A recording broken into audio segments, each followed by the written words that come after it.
Alors, pour répondre à ces questions, j'ai l'honneur et le plaisir de recevoir depuis Alger le docteur Abdrahman Haj Nasser, économiste, ex-gouverneur de la Banque d'Algérie et ancien conseiller économique de feu, le président Chedli Benjedid. Abdrahman Haj Nasser, bonjour et merci d'avoir accepté de nous accorder cet entretien. Je suis content de vous retrouver, monsieur Lal. Et merci le plaisir. Tout le plaisir est pour nous. C'est toujours un plaisir de vous recevoir, vu que vous avez, une vision un peu atypique de ce que se raconte généralement dans les médias. Alors, pour ma première question, monsieur Haj Nasser, Donald Trump ne voit pas l'OTAN d'un œil positif, car il la considère comme un fardeau économique en raison de la dépendance de l'Alliance à l'égard des dépenses de défense des États-Unis. 71% des dépenses de l'OTAN étaient américaines au cours du premier mandat de Trump lui-même. Alors que les principaux pays européens n'ont pas répondu aux appels répétés de Trump au cours de sa première présidence et de ses campagnes électorales. Et puis, on a la plupart de ces pays dépensent moins de 2% de leur PIB et il accuse même ces pays de réduire leurs dépenses dans le cadre de l'OTAN au lieu d'atteindre les 2%. Ce qui signifie que nous risquons d'assister à une prise de bec américano-européenne qui pourrait être charnière sur ce point. Alors, pensez-vous que Trump réussira à mener sa politique à l'égard de l'OTAN en dépit du poids de l'État profond US lié au complexe médiatico-militaro-industriel? Et puis, quelles pourraient être les conséquences en Europe, mais aussi au Moyen-Orient et en Afrique? Honnêtement, la logique de l'histoire n'est pas celle des êtres humains. Et l'histoire a tendance à, évidemment, avoir des petits accidents à se répéter de temps en temps, parce qu'il y a des logiques qui sont des logiques séculaires ou millénaires, alors que nous, les êtres humains, quand on fonctionne à très long terme, on fonctionne sur 10-15 ans. Donc bien sûr, ce n'est pas comparable, mais je veux dire, la naissance d'Hitler ou la naissance de Trump, je veux dire, dans l'histoire, correspondent un peu aux mêmes logiques. À des moments clés dans l'histoire de l'humanité récente, où on a un débat entre ce qu'on appelait auparavant les apatrides et les patriotes, et ce qu'on appelle aujourd'hui, les mondialistes et les souverainistes. Et en réalité, donc, on voit bien que Hitler est le produit des patriotes versus les apatrides. Les apatrides, bien sûr, on a montré du doigt à l'époque les Juifs, mais c'était principalement la City de Londres ou les Anglo-Saxons. Et aujourd'hui, nous avons la naissance de Trump avec son slogan « Make America Great Again », donc, ou « America First », enfin, peu importe. Et avec cette idée que les mondialistes sont à l'intérieur même du système qu'ils essayent de combattre. Donc, la différence avec il y a un siècle, c'est qu'il ne combat pas une capitale qui était Londres, mais il combat à l'intérieur même du système. Parce que l'évolution de l'universalisme a fait que ce qu'on appelle l'Occident encore aujourd'hui a été pris en main par ce qu'on appelle de façon un peu simpliste les sionistes, mais disons qu'ils sont une frange assez particulière du judaïsme en apparence que sont les talmudistes, mais tout ce qu'on appelle aussi par les néoconservateurs, les ultralibéraux, je ne parle pas des libertariens bien évidemment, qui ont une vision de l'universalisme et du mondialisme qui est une vision de domination absolue.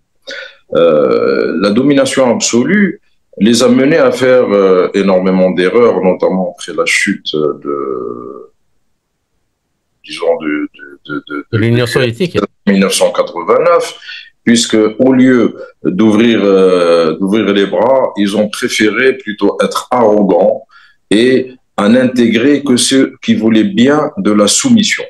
Donc, ils ont fait un faux calcul avec les Chinois en pensant transformer une civilisation de 6000 ans en une société de sous-traitants et à retransformer les Russes en serfs, hein, puisque les Slaves, c'est des serfs par destination, qui devaient juste avoir, on va dire, une grande gendarmerie et ouvrir les réserves du sous-sol aux besoins insatiables donc de cette ultra-minorité qui devait diriger le monde.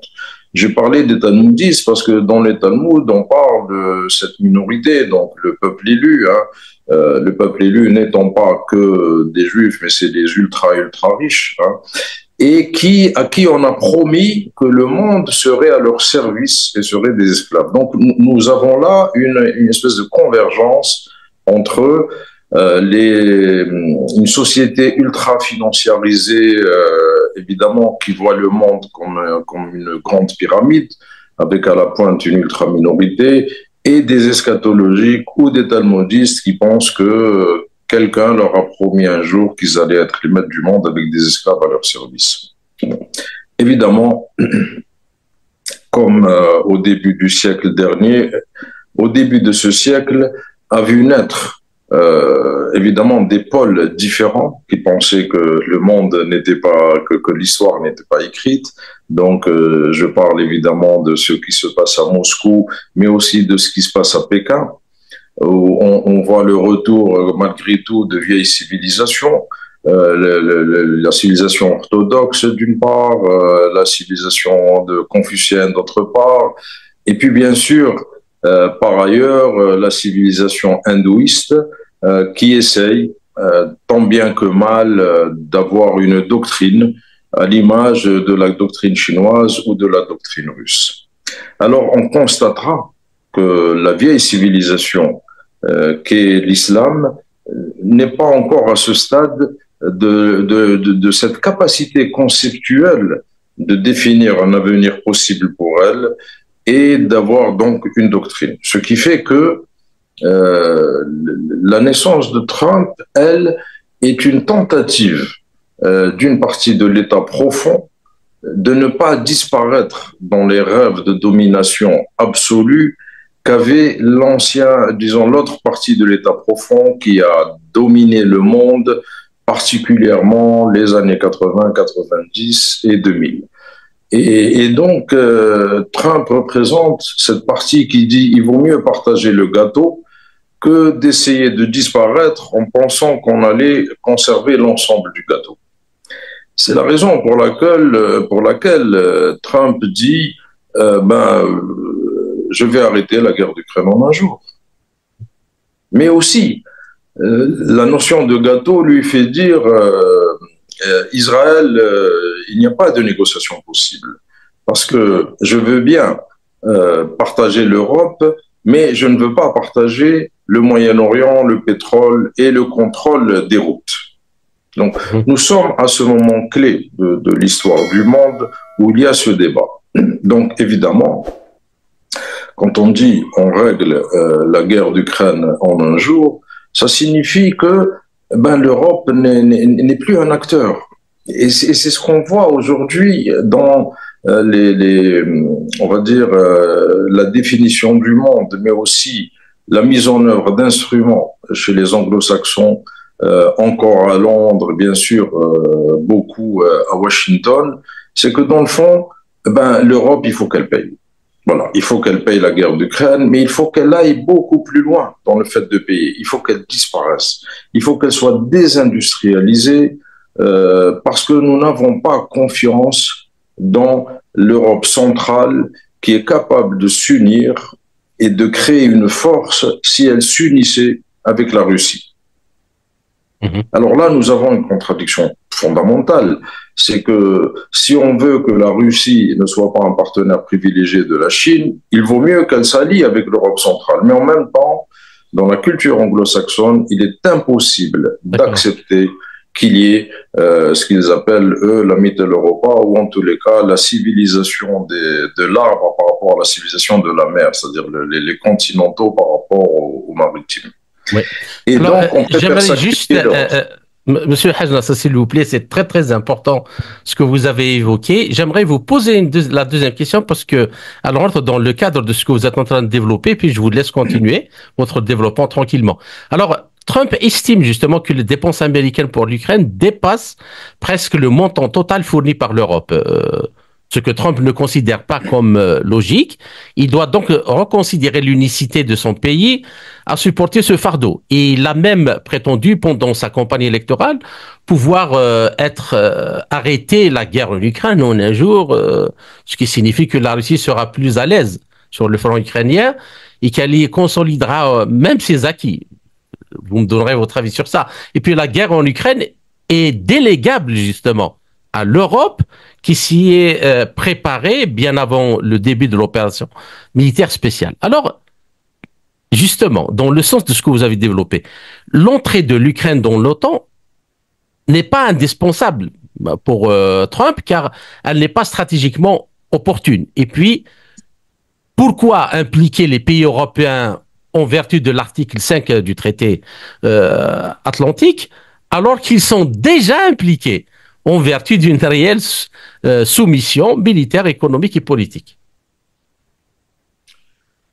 Vous savez, la force de l'Amérique, c'est le dollar, hein, et la capacité d'être un gendarme.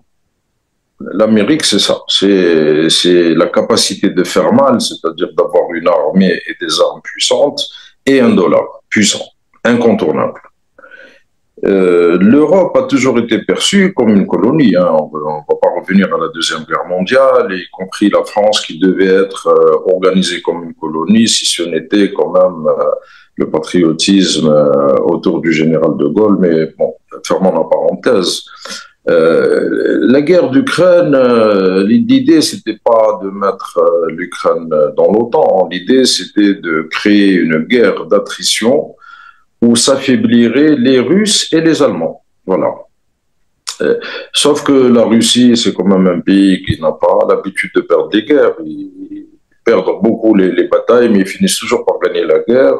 Et donc, après avoir perdu beaucoup de batailles, en tous les cas, en 1989, et puis surtout en 2014, et puis en 2020, enfin, je veux dire, tout ça, ça a été des périodes qui ont permis aux élites russes de réfléchir à comment contrer cette opération sous couvert de l'OTAN, mais qui est une opération quand même anglo-saxonne. On a bien vu le rôle particulier qu'a joué Boris Johnson et les Anglais dans cette affaire, et le rôle qu'ils jouent jusqu'à présent.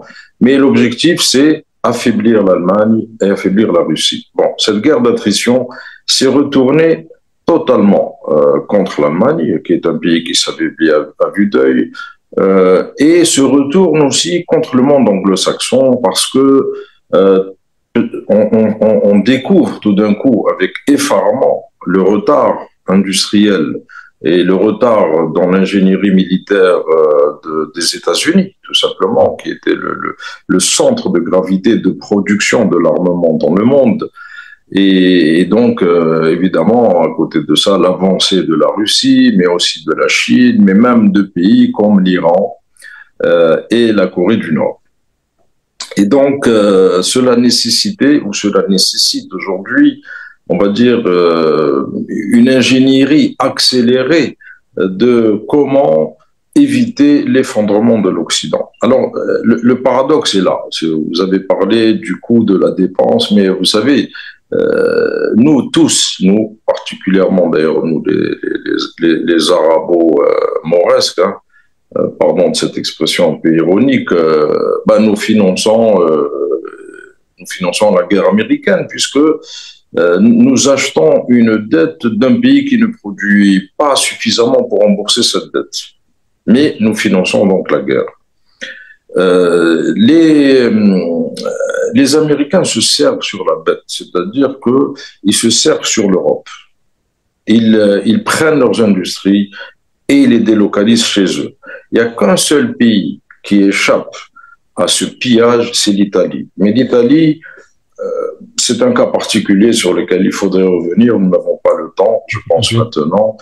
C'est un cas très particulier, c'est aussi une vieille civilisation, ils savent se défendre, sous une apparence d'un pays faible, bien évidemment. Et donc, quand les Américains disent l'OTAN nous coupe de l'argent, ils disent quoi? Ils disent vous devez passer d'une situation de pays qui compte sur l'armée américaine à une situation de pays qui doivent leurs propres armées. En réalité, à une situation de pays qui doivent nous acheter des armes pour nourrir le complexe militaro-industriel américain, puisque nous avons détruit la capacité de fabrication des armes en Europe, sauf à une toute petite échelle de la France et de l'Italie, encore une fois. Et donc, c'est ça l'objectif. L'objectif, c'est, bon, vous êtes quand même pas le Maghreb ou le Congo, Kinshasa, donc vous savez produire un peu, mais vous savez produire quoi? La pétrochimie, mais les armes, c'est nous qui allons les fabriquer. Et on a bien vu. En dehors des rafales français, bah, toute l'industrie aéronautique européenne a disparu. Hein. Ouais. Au profit d'avions américains qui tardent à démontrer leur efficacité. Je parle des F-35, évidemment.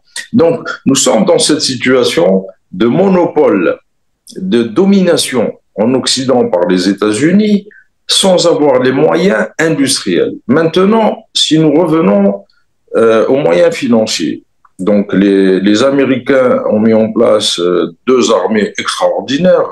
D'une part, les GAFAM, c'est-à-dire la capacité de contrôler la pensée, l'information et l'orientation quotidienne des êtres humains à travers le monde, mais à laquelle les Chinois arrivent à bien résister, mais aussi les mégafonds qui sont apparus du jour au lendemain, comme Vanguard ou BlackRock, etc. Enfin, ces mégafonds, BlackRock à lui tout seul, pèsent plus que la réserve fédérale américaine.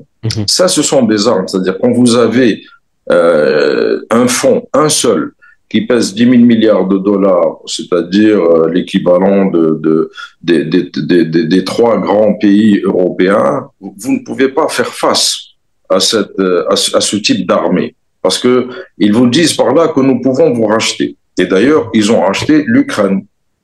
Ouais. Comme ils ont acheté la plupart des grosses entreprises européennes, sauf l'Italie pour des raisons particulières à l'Italie, sauf le Japon pour des raisons particulières au Japon, parce que l'Italie et le Japon sont des pays très endettés, mais envers eux-mêmes, et non pas par rapport à l'étranger. Ouais. Voilà.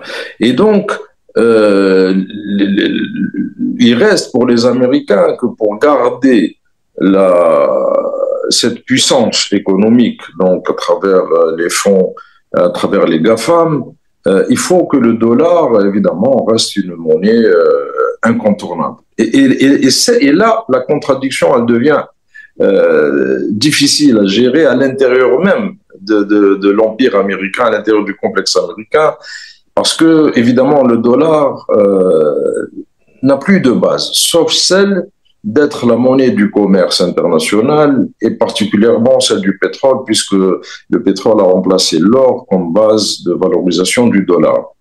Bon, mais on a vu petit à petit que pour se protéger leurs revenus futurs, y compris un pays aligné, mais à 100% sur les États-Unis comme l'Arabie Saoudite, ils commencent à accepter des yuan parce que les réserves d'Arabie Saoudite s'amenuisent à une vitesse vertigineuse. Donc, il faut qu'ils protègent un minimum leurs avoirs futurs.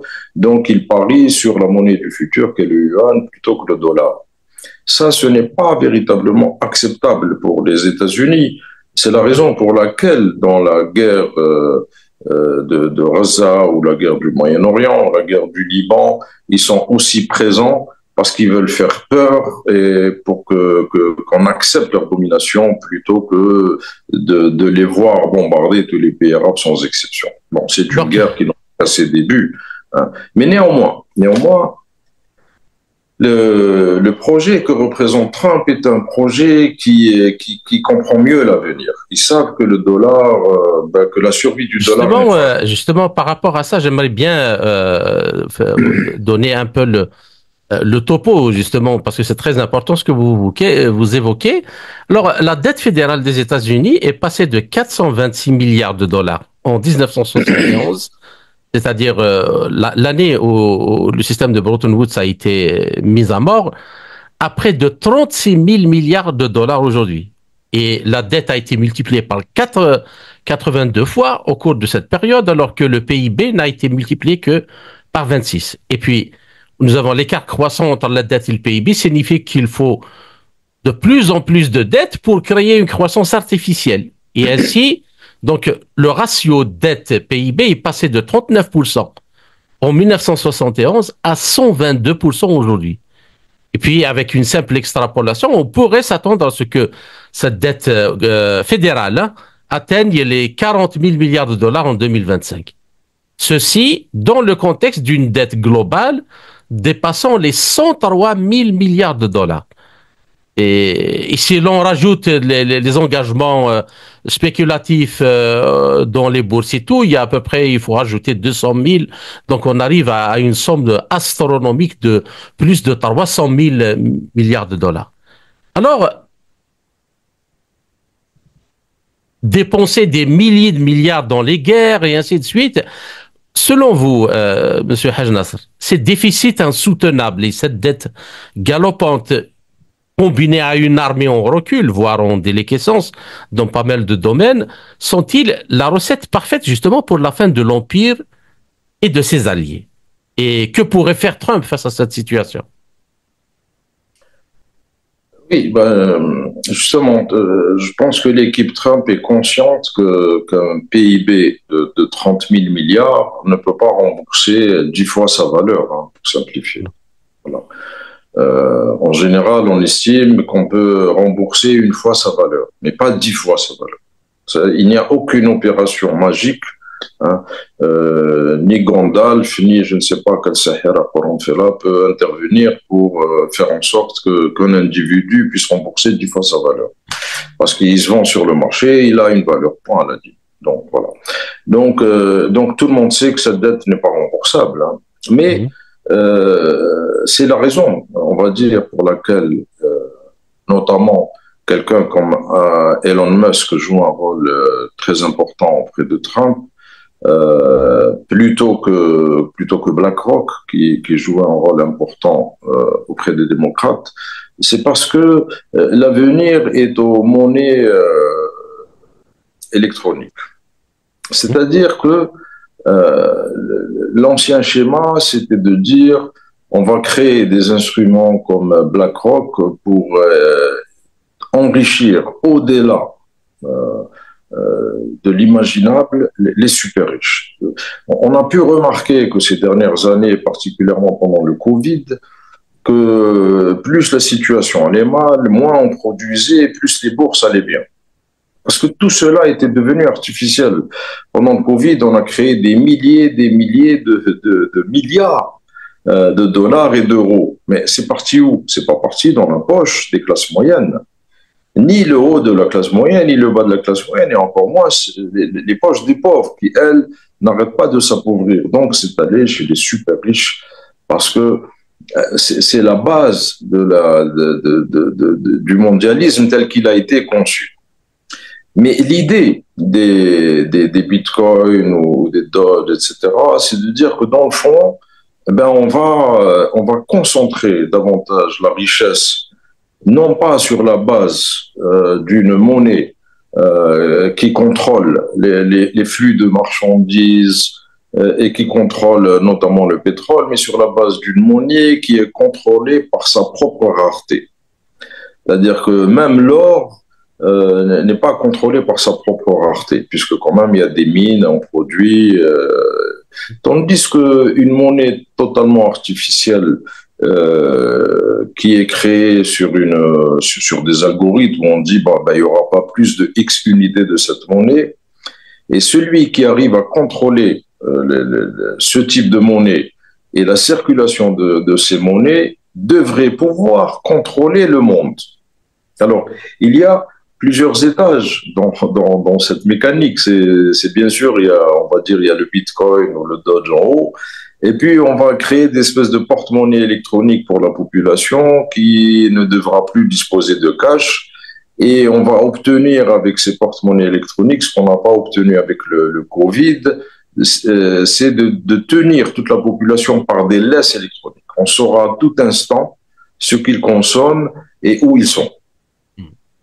Bon, ça c'est un projet, hein, ce n'est pas encore fini. Donc ce sur quoi travaille Trump, c'est évidemment d'oublier le dollar. Ça ne veut pas dire d'oublier le contrôle des flux de marchandises. Absolument. Ça veut dire créer une nouvelle monnaie qui va devenir indispensable, y compris pour les détenteurs de ressources du sous-sol comme les Arabes ou les Africains. Donc tout le monde va courir pour avoir une rémunération. D'accord. Attendez, le problème, c'est qu'aujourd'hui, ceux qui ne veulent pas que le dollar meure, ce sont les Chinois, un peu les Indiens et les Russes. Parce que eux, ils préfèrent maintenir vivant le dollar, d'abord parce que c'est des clients pour les Chinois. Donc, il faut toujours maintenir vivant le client. Et puis, maintenir un dollar relativement faible que de laisser s'accélérer le temps alors qu'ils ne sont pas forcément encore prêts pour ce type de bataille. Donc, c'est une course contre la montre sur l'état de modernité parce que ni les Russes, ni même les Chinois pour le moment, n'ont les GAFAM. Ah, ouais. Alors, justement, j'aimerais bien un peu revenir à ce que vous avez dit la dernière fois, avant de terminer la première partie de l'émission, c'est sur les relations là des États-Unis et notamment avec la Chine et la Russie. Quand on voit tous les déficits commerciaux qu'il y a actuellement entre la Chine et les États-Unis, comment voyez-vous justement l'évolution des relations entre ces pays, allant de ce que vous voulez d'expliquer concernant à la possibilité de changement de la monnaie et de cette guerre monétaire qui pourrait advenir, voire on peut même être sûr que c'est ça que va faire le nouveau président américain. C'est un problème de technologie. C'est comme la technologie militaire. La Russie a pris les devants en matière de guerre électronique, de la technologie de l'hypersonique, et la furtivité des avions. Bon. Mais dans le domaine monétaire et dans le domaine du contrôle de la population, à l'exemple des GAFAM, ben, la Russie n'existe pas. La Russie est encore au 19e siècle, c'est-à-dire le contrôle de l'or, hein, bien sûr qui est nécessaire. Hein. Je suis un partisan de la base réelle pour les monnaies. Et quant à la Chine, bon, le problème de la Chine est un problème aussi interne, de guerre intérieure entre les sociétés étatiques et les sociétés privées.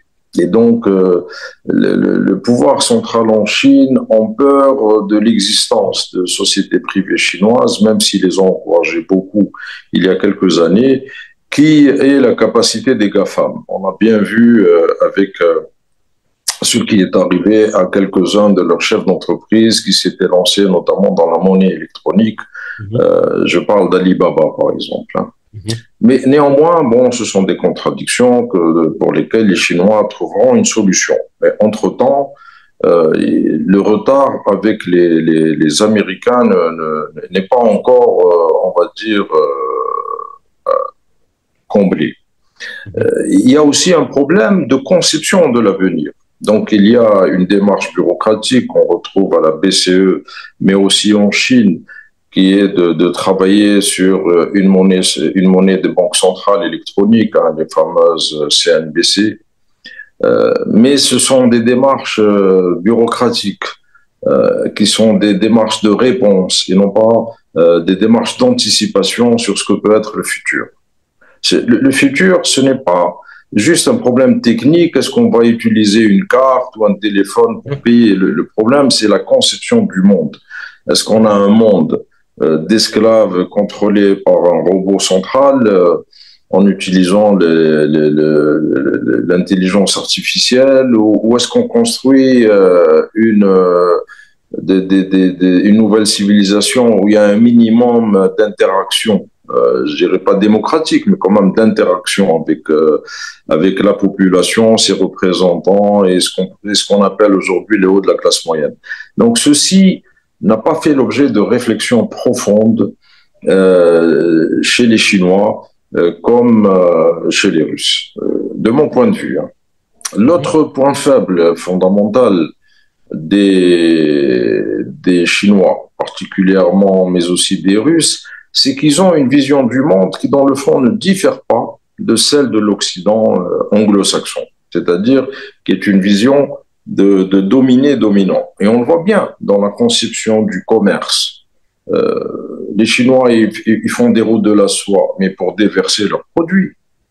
Or, le colonialisme anglo-saxon a commencé comme ça, c'est-à-dire on a détruit l'Inde en tuant son industrie textile pour déverser les textiles de Manchester, et on a fait la guerre de l'opium en Chine pour Monsieur Haj Nasser, juste par rapport à ça, et les routes de la soie que les Chinois construisent, et ce que propose la Russie aussi par rapport au développement réel, au développement physique des pays, notamment du Sud, fait dire justement à ces pays-là que la coopération avec la Chine et la Russie, notamment dans le cadre des BRICS, est différente de ce qu'ils ont eu déjà à voir avec les Occidentaux.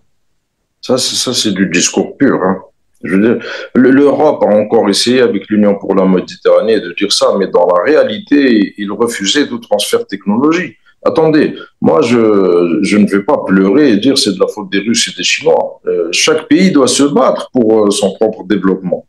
Je veux dire, on voit bien qu'il y a des pays qui s'en sortent, hein, y compris des pays dans des situations très très difficiles comme l'Iran. Ils ont une base industrielle solide. Des pays qui étaient conquis et soumis à la pression occidentale, comme la Turquie, qui ont une base industrielle solide, le Brésil.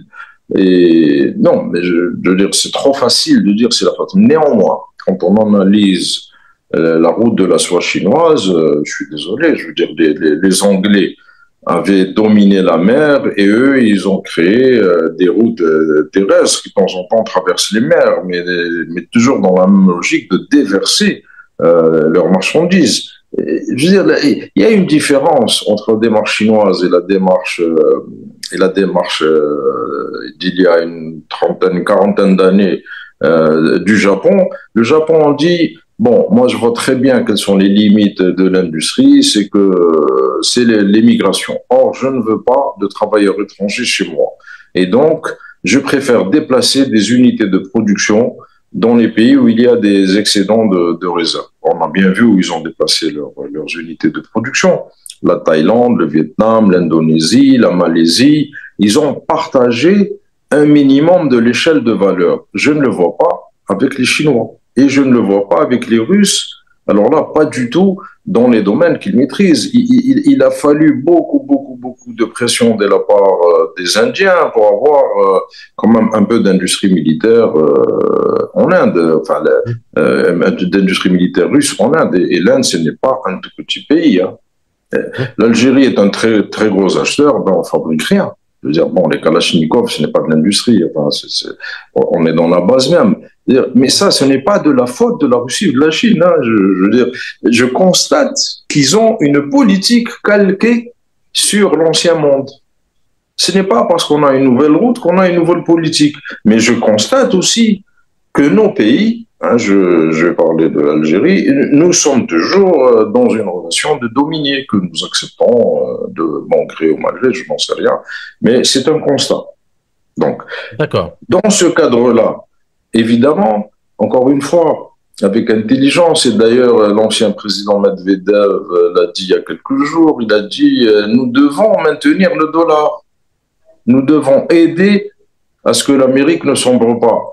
entre parenthèses, nous ne voulons pas encore de la disparition du dollar.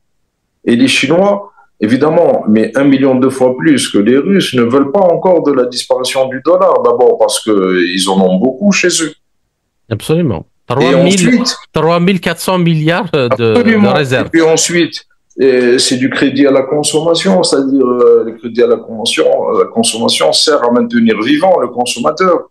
Or, leurs plus grands acheteurs, c'est d'abord les États-Unis, l'Europe, et puis le reste du monde. Mais avant que le tiers-monde ne prenne la relève de l'Occident, il va se passer beaucoup de temps. Et d'autant plus de temps qu'on n'a pas conçu les routes de la soie, quelles qu'elles soient, que ce soit l'Est-Ouest à la chinoise ou le Nord-Sud à la russe, comme étant des routes, non pas de déversoir de marchandises, mais comme étant des routes de diffusion du développement. Vous savez, quand vous faites des routes en Asie centrale ou des routes en Afrique où tous les travailleurs sont chinois, ça n'a pas de sens.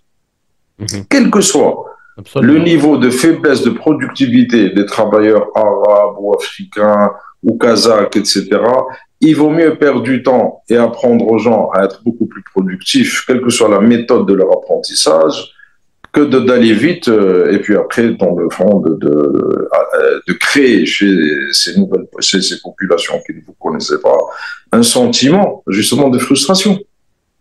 D'accord. Ça, c'est étonnant. Bien. Alors maintenant, j'aimerais passer aux deux autres sujets, c'est le Moyen-Orient et puis l'Afrique pour finir. Il semble que Trump exploitera les tendances politiques iraniennes pour approfondir les préoccupations du Golfe. C'est ce que nous avons vu dans son premier mandat, afin de pratiquer le chantage avec les régimes arabes du Golfe, auxquels il a déjà dit haut et fort que si nous vous abandonnons, les forces iraniennes seront dans vos capitales en quelques minutes. Ce qui signifie que ces pays du Golfe donc, doivent contribuer à faire tourner la roue des revenus du complexe militaro-industriel américain.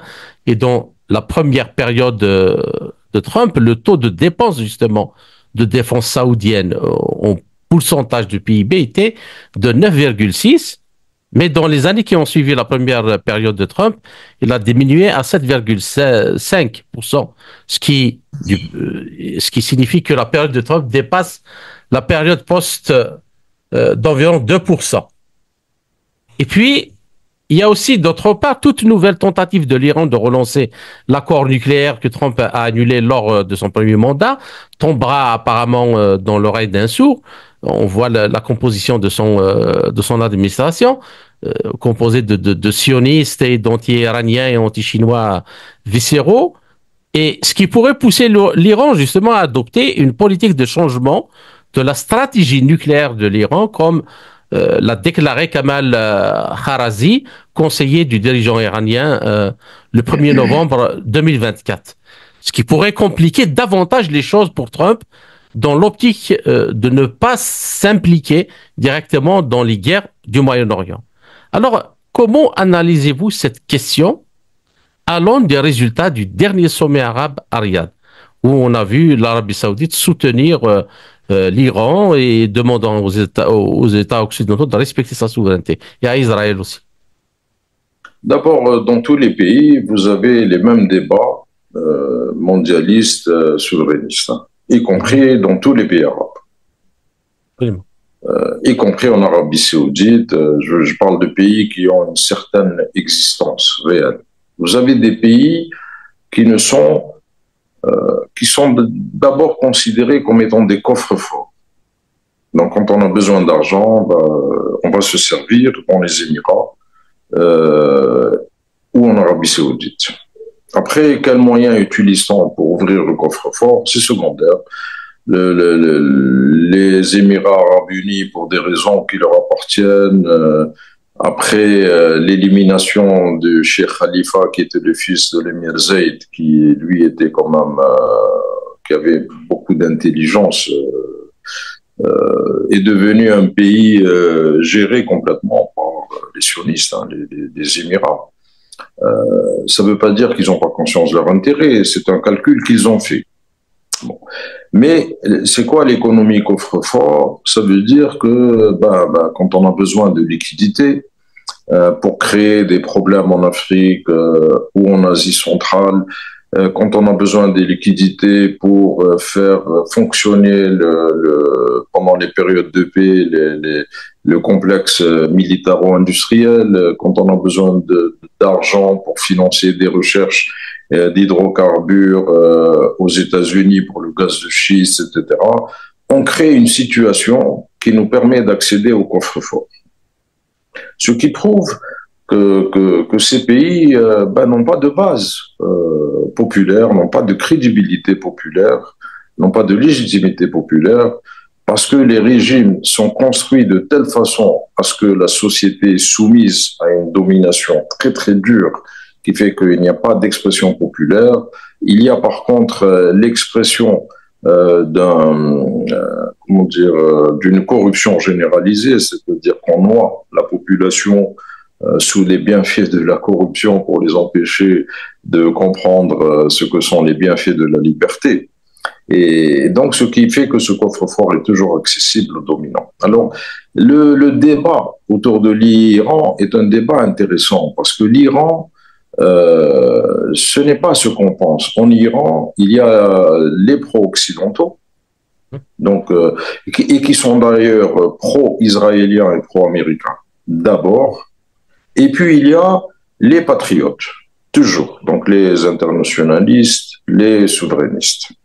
On a bien vu que pendant la Trump premier mandat, que le dirigeant des gardiens de la révolution, Soleimani, celui qui était un grand conceptuel, qui avait développé la doctrine de la défense par des proxys, mais aussi des proxys qui avaient une capacité d'autonomie, c'est-à-dire que le Hezbollah, c'était pas des divisions iraniennes, c'était des divisions pour le Liban, mais qui protégeaient en même temps l'Iran. Et c'était le cas aussi, bien évidemment, du Yémen et de l'Irak. Bon, le Hamas est un cas très, très particulier. Ça demanderait d'autres développements, et je ne pense pas qu'on ait le temps. Et donc Trump a obtenu de ses amis iraniens, ou les amis iraniens ont obtenu de Trump qu'il élimine Soleimani. Parce que Soleimani avait pris trop de pouvoir, étant donné son efficacité, le succès qu'il avait eu sur le terrain, avec tous ces instruments qu'il avait développés autour du Golfe, mais autour d'Israël aussi. Parce qu'il est clair que pour avoir de la puissance, pour pouvoir négocier avec les États-Unis, il faut pouvoir remettre en cause leur mainmise sur la région et leur mainmise à travers Israël. Donc ça, Soleimani l'a parfaitement réuni. Ça n'arrangeait pas les pro-occidentaux à l'image avant de Rafsanjani et puis ceux qui sont venus plus tard et celui qui est au pouvoir actuellement. Donc à l'époque, ils ont offert Soleimani qui a été liquidé et en contrepartie, on a permis à l'Iran de bombarder des bases vides. Voilà. Et donc il y a ce jeu permanent irano-américain, oublions tout ce qu'on nous dit, etc. La réalité est celle-là, c'est que vous avez un débat interne, mais cela étant, l'Iran, encore une fois, c'est aussi une civilisation qui se réveille et qui s'est donné les moyens, comme la Turquie, d'avoir une base industrielle. Et la base industrielle, elle est souvent d'abord une base industrielle militaire. Et donc, effectivement, elle rend service. Elle rend service aux États-Unis parce qu'avec l'Iran, on fait peur aux Arabes. Mais les Chinois, qui ont une autre conscience du monde et qui ne sont pas des guerriers, même s'ils ont les moyens de se défendre aujourd'hui, ont préféré expliquer aux Saoudiens que le yuan peut-être protégerait leur avenir, mais aussi que le développement des relations de bon voisinage avec l'Iran était plus intéressant que d'avoir un protectorat lourd américain pour se défendre contre l'Iran, étant donné qu'il vaut mieux s'associer aux Iraniens non américanophiles plutôt que de tomber dans le piège. Oui, c'est ça. américanophobes plutôt que de tomber dans le piège, je veux dire, de la guerre avec l'Iran, que de toute façon, ils ne pourront pas,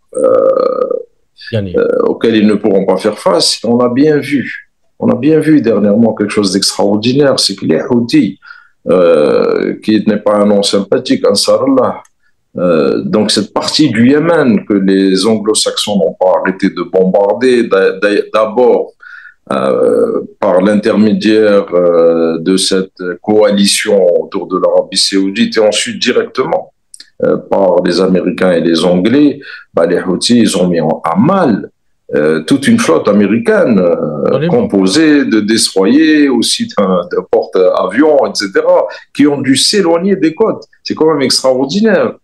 Donc, évidemment... Qui aurait pu penser ça? Personne. 2 ans ou 3 ans, hein, pas 10 ans. Il y a même quelques mois, parce que, évidemment, après que ces armes proviennent de Russie ou de je ne sais pas qui, c'est secondaire. Je veux dire, c'est quand même des va-nu-pieds tels qu'ils sont vus par l'Occident, qui maîtrisent de toute façon ce type d'armes. Donc, cela donne à réfléchir, quel que soit le degré de protectorat qu'a l'Occident sur le Golfe, ça donne à réfléchir aux gens du Golfe, parce que si un porte-avions a pu être touché, il est bien évident que n'importe quelle partie du territoire saoudien ou émirati peut être tenue. Donc, c'est pas simple. Je veux dire, quel que soit le degré de domination qu'a l'Occident sur la région, l'Iran est un acteur qui a ses propres contradictions internes, parce que dans le fond, les pro-occidentaux, les anti-occidentaux, ils sont dans une bagarre permanente, ce qui correspond aussi à l'évolution de la société iranienne. Les Russes, les Chinois jouent à l'intérieur de l'Iran et avec les Iraniens, ce qui est leur rôle. D'ailleurs, toutes les grandes puissances ont intérêt à jouer. Néanmoins, c'est quand même le réveil de la Perse, comme c'est le réveil de la Turquie, de la même façon qu'on a assisté préalablement au réveil d'autres civilisations. Donc on a quand même en embuscade de l'Inde qui est assez avancée, puis la Perse, puis la Turquie. Dans ce monde-là, ceux qui ont des difficultés à se réveiller parce que personne ne l'autorisera, c'est le monde arabe. Et donc, dans sa partie centrale, autour du Golfe, où on a le Chem d'un côté, c'est-à-dire la Syrie, Liban, Palestine, une partie de l'Irak d'un côté, et puis l'Égypte de l'autre. Alors, à l'extrême du monde arabe, nous avons le Maghreb. Bon, le Maghreb, la solution a été trouvée, elle est toute simple. Une guerre créée artificiellement par les Français entre le Maroc et l'Algérie qui est maintenue avec beaucoup de moyens depuis l'indépendance. En réalité, elle n'a pas commencé en 75 avec l'affaire du Sahara occidental, elle a commencé en 63 déjà, et elle est maintenue, elle est très bien entretenue, donc ça empêche le réveil de ce qui fut dans le passé l'Andalousie, c'est-à-dire qui est une partie importante de créativité du monde arabo-musulman. Parce que le monde arabo-musulman est un monde dont la richesse vient de ses banlieues et non pas de son centre de gravité qui était auparavant le désert, qui est devenu le Chem, mais plus tard c'est venu plutôt de l'islam indien. Justement, Monsieur Haj Nasser, j'aimerais bien vous poser la dernière question, parce que c'est très très important ce que vous êtes en train de dire. Si je le rajoute à ce que vous avez dit au début par rapport à ce qui se passe à l'intérieur des États-Unis, parce que c'est pas un président qui va changer tout un pays s'il n'y a pas un changement de paradigme déjà à l'intérieur des États-Unis pour espérer qu'il y ait un changement à l'extérieur, en dehors des forces centrifuges de l'État profond. Mais par rapport au monde arabe et aux Africains, le problème, et j'aimerais avoir votre avis, si vous le partagez avec moi, le problème méthodologique donc dans l'analyse des politiques arabes et africaines est de considérer des parties tierces étrangères, comme par exemple les États-Unis, comme la principale variable dans l'élaboration des règlements. Et en réalité, c'est la poursuite ou le changement des politiques arabes et africaines qui détermine normalement la forme des règlements à venir, d'où la nécessité de poser la question suivante.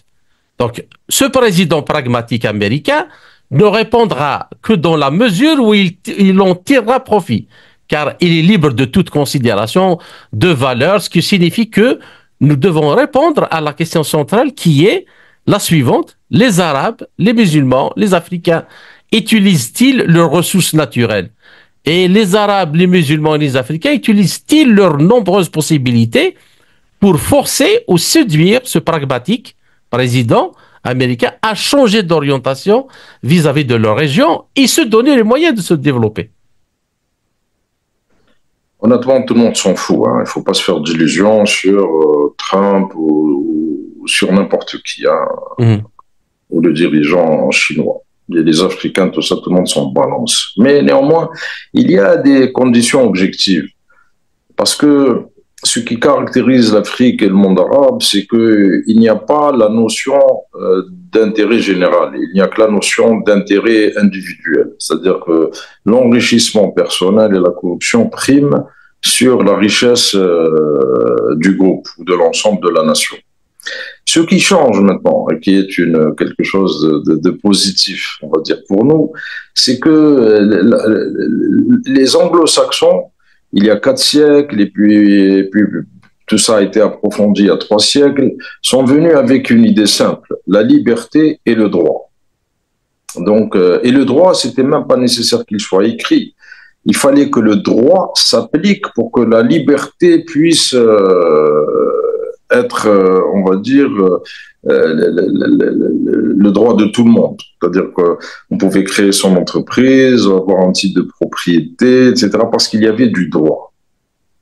Il se trouve que l'utilisation du droit est passée d'un droit écrit à ce que les anglo-saxons appellent maintenant un monde régi par des règles et non pas un monde régi par le droit. Ça veut dire quoi, un monde régi par des règles? Ça veut dire que le droit, tel qu'il a été écrit, se retournant contre nous, anglo-saxons, eh ben, on va inventer de nouvelles règles. Et l'erreur américaine, évidemment, qui leur est fatale, c'est la loi arbitraire qui consiste à dire si vous utilisez le dollar, eh ben, c'est le juge américain qui prédomine et qui détermine la jurisprudence et non pas la juridiction internationale. Donc, l'extraterritorialité. Ceci, c'est la mort du monde anglo-saxon et la mort du monde occidental. Et puis, cela implique un changement du modèle de comportement de ce que signifie l'intérêt individuel. Pourquoi? Parce que si vous êtes un voleur, ben, vous volez quoi? Vous volez de l'argent pour acheter des titres de propriété, pour soi-disant préserver l'avenir des générations de vos enfants, mais aussi juste pour vous amuser, parce que dans le fond, personne ne tire vraiment profit de cet argent. Néanmoins, cet argent va dans des institutions financières qui sont régies par le droit. Mais s'il n'y a pas de droit, si vous n'êtes pas protégé de cet argent très honnêtement volé, parce que vous êtes à la tête d'un pays et vous croyez que ce pays vous appartient. Donc, s'il n'y a pas... Belle image. C'est une très belle image. Vous voyez, si le compte que vous avez ouvert en Suisse, puis plus tard à Dubaï ou à Hong Kong, ben, n'obéit pas à la loi, ben, il va obéir à quoi? Donc, les Américains, ayant détruit l'assurance que vous êtes protégé par le secret bancaire, que vous êtes protégé par les tribunaux de commerce ou le tribunal tout court, amène petit à petit les gens à essayer de chercher d'autres formes de protection. Peut-être qu'elle les amènera à comprendre que la meilleure protection, c'est la légitimité populaire. Donc, nous ne sommes pas encore arrivés à ce stade de réflexion dans les pays arabes, dans certains pays arabes et en Afrique, parce qu'il n'y a pas ce niveau de conceptuel chez les dirigeants. Et puis parce que, comment dire, il y a l'âge des dirigeants qui est assez avancé d'une part, donc ils n'ont pas cette culture, et d'autre part, le système de connaissance internationale tel qu'il a été prôné par l'UNESCO est un système qui consiste à former énormément de gens, mais qui sont aptes à lire des modes d'emploi, des revues, mais surtout pas à réfléchir. Et pour arriver à ce niveau de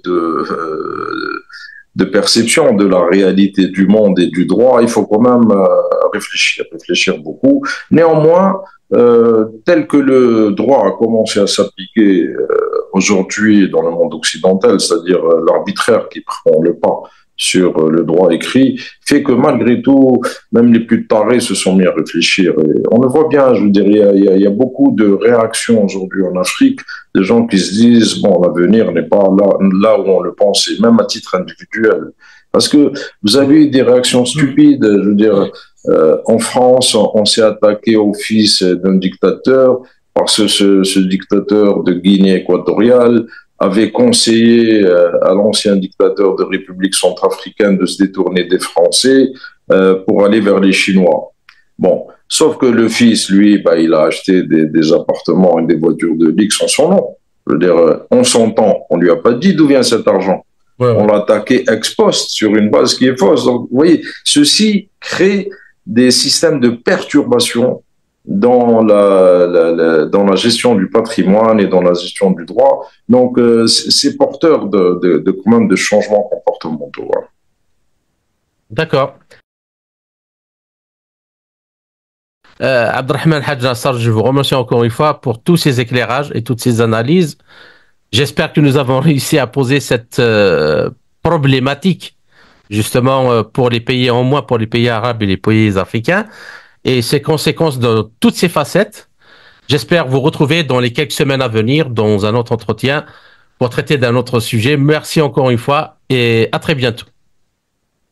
Au revoir. Merci.